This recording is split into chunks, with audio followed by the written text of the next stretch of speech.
Parte 2. Como a criatura humana pode não só fazer a vontade de Deus, mas possuí-la como própria?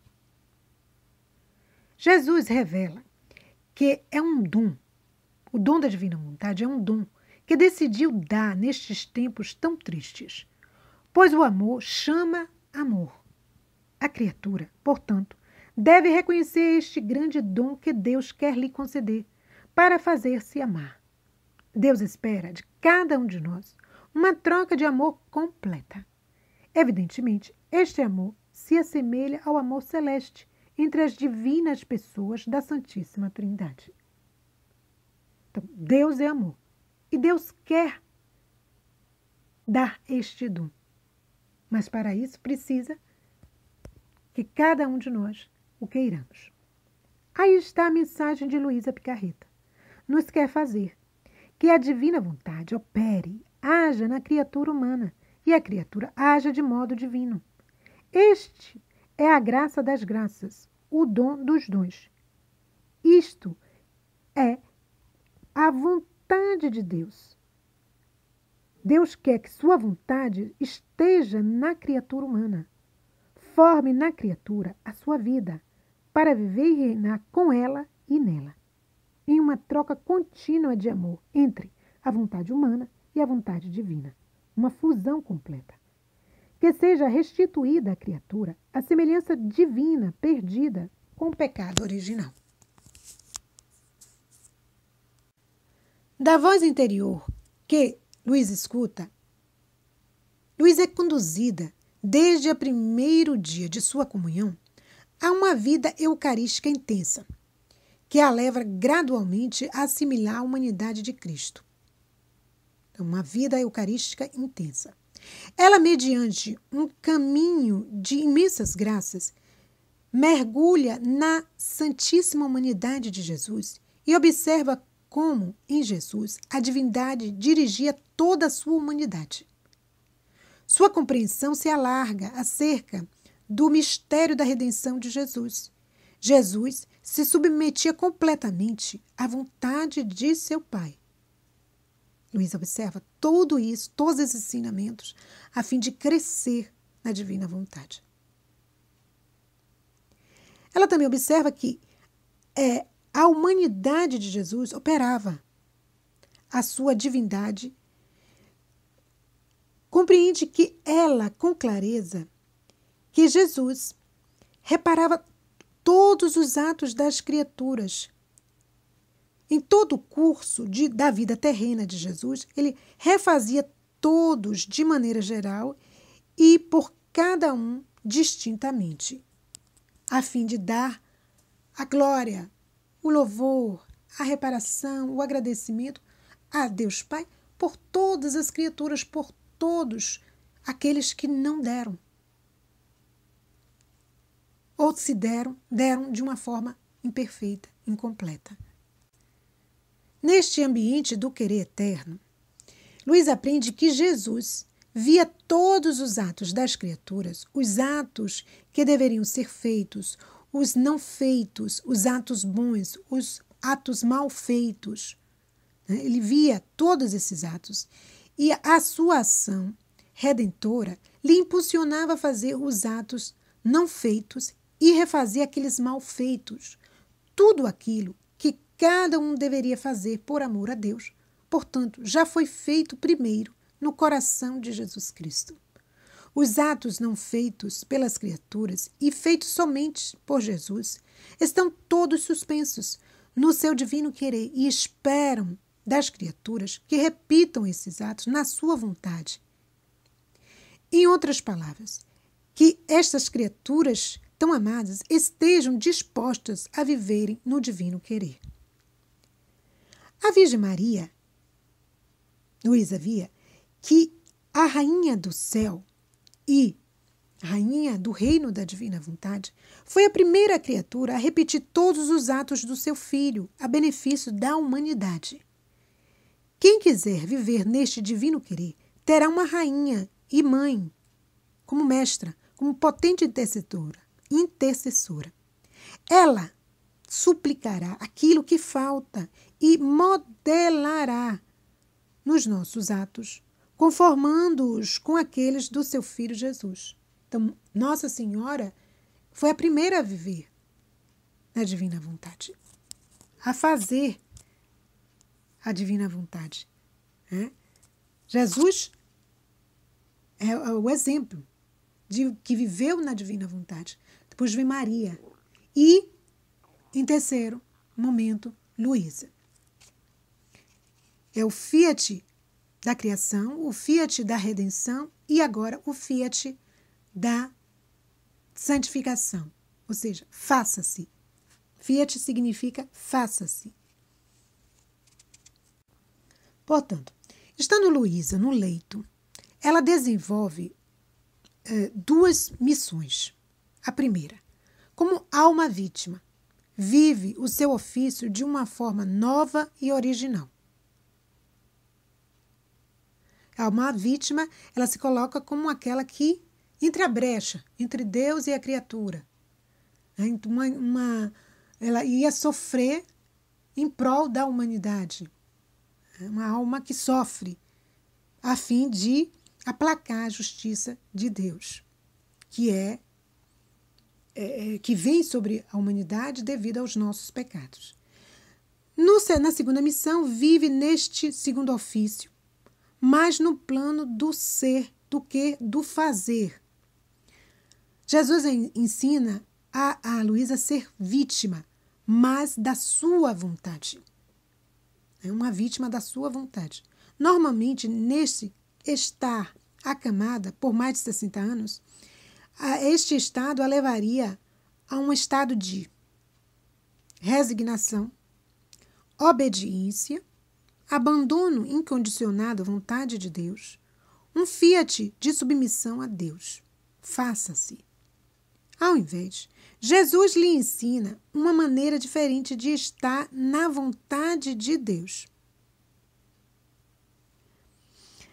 Aquele de entrar ou fundir-se na vontade de Deus, substituindo em cada coisa feita a própria vontade com a vontade divina, em uma atitude de participação ativa e consciente do querer de Deus, e não numa atitude de uma participação passiva, mas ativa, fundir sua vontade à vontade de Deus e realizar seus atos, tomando como seus os atos de Jesus, que foram todos refeitos os atos das criaturas, aqueles atos mal feitos ou feitos de uma forma imperfeita, e que ficaram em suspensão e que a criatura é convidada a tomar esses atos e fundir nos seus atos e realizar atos divinos, atos na vontade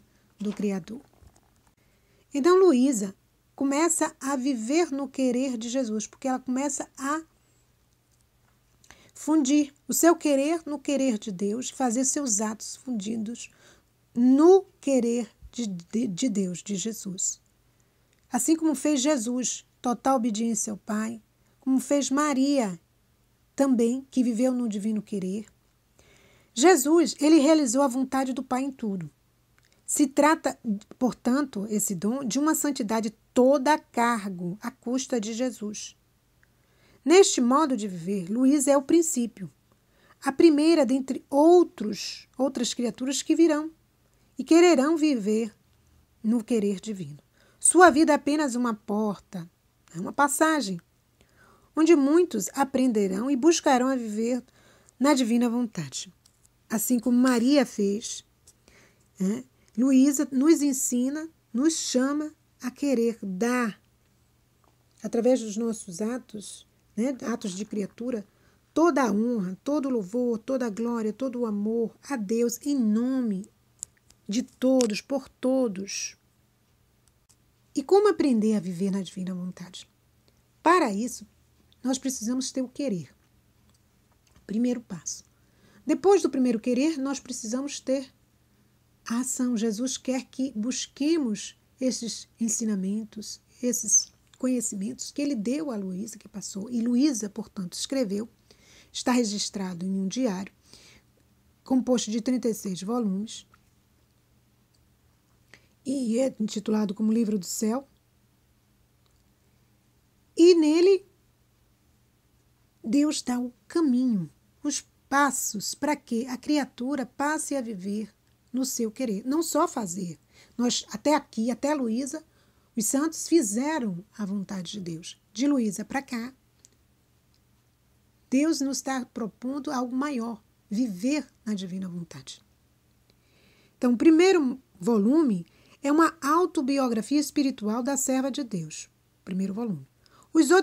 Os outros 35 volumes narram os seus diálogos com Jesus, tendo como foco a divina vontade e como ela quer reinar em meio às criaturas. Jesus lhe sugeriu este título, O Reino da Minha Vontade em Meio às Criaturas, que é conhecido como o Livro do Céu. A recordação da criatura, a ordem a seu lugar e ao propósito para o qual foi criada por Deus. Uma recordação. Né? Deus ensina e esse livro são os passos para quem quer viver, aprender a viver. Temos que aprender a viver na divina vontade. Portanto, viver no querer divino é o centro da experiência mística de cada página dos escritos de Luísa Picarreta.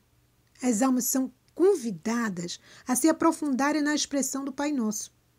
Seja feita a vossa vontade, assim na terra como no céu. Mateus 6, 10. Isso significa que a alma é convidada a viver com uma só vontade, aquela de Deus. Nessa perspectiva, há uma diferença entre viver na divina vontade e fazer a vontade de Deus. Portanto, pode-se definir assim. Viver na divina vontade é reinar com Jesus. Este é o estado de quem possui, é possuidor, é filho, conhece aquilo que o Pai quer. Fazer, não. Fazer está num estado de receber ordens. Este é o estado de quem recebe, de servo, que escuta o seu mestre, o seu senhor, e coloca em prática. Mas não sabe o que o seu senhor quer realmente. Não vive como realmente um filho. Entendeu? Se verifica que viver na divina vontade é a vida que mais se aproxima daquela que vivem os beatos no céu. Então, Deus quer trazer isso já nessa terra. Viver no seu querer. Providencialmente, o Senhor entregou à sua serva Luísa as horas da paixão, que nós já falamos na primeira biografia, a primeira parte da biografia de Luísa, publicado, né, por Padre Aníbal, que no final ele morre, né, e não consegue publicar os primeiros 18 volumes do Diário de Luísa, mas ele publica as horas da paixão de Nosso Senhor Jesus Cristo. E Padre Aníbal, depois de morto, lógico, ele é considerado santo pela Santa Igreja. É um santo da nossa igreja. Santo Padre Aníbal de Francia. Nesta obra, o Senhor detalha os sofrimentos externos e internos que ele sofreu. Ele detalha. E Luísa os meditava constantemente. Então, por que meditar a paixão de Nosso Senhor Jesus Cristo? Porque Jesus diz a Luísa, no volume 13, do dia 21/10/1921, que todos os remédios que a humanidade necessita se acham na minha vida e na minha paixão. Então, se nós estamos vendo como o mundo está, é porque deixou de meditar a paixão de Nosso Senhor Jesus Cristo. Nós precisamos resgatar isso e meditar não na nossa vontade, com a nossa vontade, mas tomando a vontade de Deus, fundindo a vontade de Deus na nossa e meditando estes santos escritos. Para que o mundo viva em plenitude, é necessário que a paixão de nosso Senhor Jesus Cristo seja parte do nosso corpo. É como um alimento. O alimento entra e é digerido e começa a fazer parte do nosso corpo. A paixão de nosso Senhor Jesus Cristo precisa. Estas orações devem ser meditadas cotidianamente, a fim de que passem a ser parte do nosso corpo. E aí a gente vai poder o quê? Olhar como Jesus olhou, caminhar como Jesus caminhou, falar como Jesus caminhou. Ou seja, seremos um outro Cristo. Por quê? Porque estamos nos conformando dia a dia com Deus. Estamos adentrando totalmente na sua paixão, que foi a obra redentora de Jesus. Sem nos esquecermos, logicamente, né, dos sacramentos. Olha que Luísa vivia intensamente o que é Santa Eucaristia, a confissão, que são fontes de vida para o nosso corpo e, sobretudo, para a nossa alma.